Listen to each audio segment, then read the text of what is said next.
crap.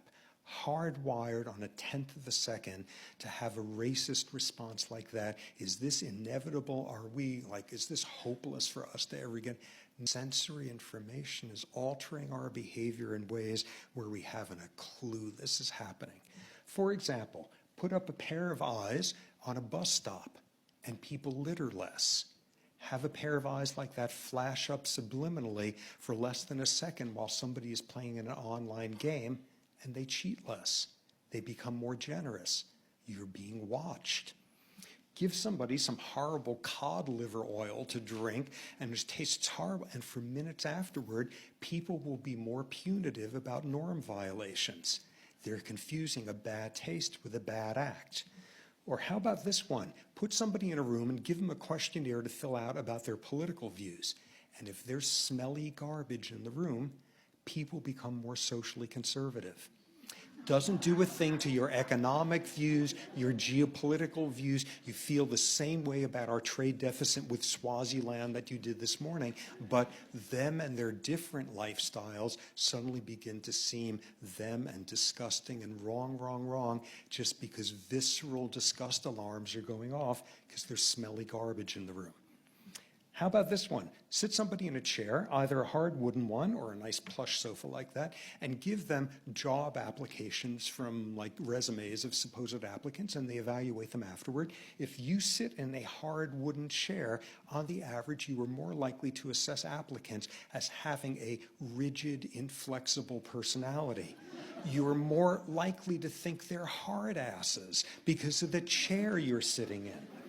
Or how about this one up on the right there? This was a study in PNAS, very prestigious journal, a few years ago, looking in a country, all of the parole board hearings in that country over the course of a year, 5,000 hearings, looking at who was sent back to jail versus who was given parole, looking at all sorts of variables, and out of it popped an extraordinary finding. The single biggest predictor of whether or not a prisoner got parole or not was how many hours it had been since the judge had had a meal.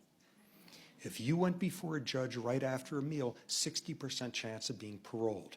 4 hours later, down to 0. Just this line, along comes lunch, down again, a little snack afterward, down again it goes. And what is extraordinary about this is two things. First, we understand the biology of this. Blood glucose levels have something to do with whether your neurons can work really hard. And what counts as working really hard in your frontal cortex? Viewing the world from someone else's perspective, trying to think about their mitigating circumstances. The frontal cortex takes a lot of energy to do the harder thing. And what's even more striking is, if you took any of those judges 2 seconds after they made that decision, and you said, okay, so why'd you send this guy back to jail, but this guy walked, they're not going to say, oh, because of my blood glucose. No, they're going to cite like freshman philosophy class or something.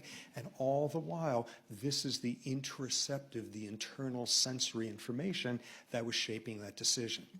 Finally, top left, the most depressing finding in this whole field is you take people, put them in a brain scanner, and you're flashing up faces like tenth of a second, barely noticeable, high speed, and for your average person, you flash up the face of someone of a different race, and the amygdala activates.